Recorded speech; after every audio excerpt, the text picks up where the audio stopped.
Maie Ruut on Tartumaal asuvas Koruste raamatukogus töötanud 55 aastat ja ainuüksi siin on aukirjad, mis ta on saanud tänavu. Rääkige palun, et kuidas raamatukogu töötaja sai ja mis teid selle töö ja ka kutsumuse juures on hoidnud?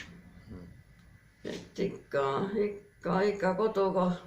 ma tahtsin kodukohas olla ja kodukohta jääda ja olengi jäänud ja mina ei ole rändaja tüüp mitte kunagi olnud, ikka armastan seda Eestimaad ja oma kodukohta ja siis Koruste raamatukogu ja need raamatud on armsaks saanud ja samuti lugejad ka on armsaks saanud, et lugejatele ka suurimad tänud, kes ikka raamatukogu külastavad.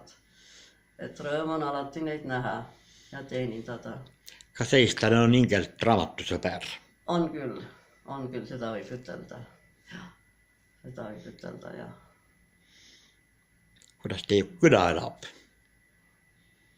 Koruste küla? Nüüd sel ajal nagu vaiksemalt, mõned aastad tagasi, aga kui siin oli külavanem Laineste Priit, vaat temaga tegime ikka väga palju üritusi, väga palju, küll suvel, küll talvel. Siin on käinud kirjanik, kõik Ilmar Särg ja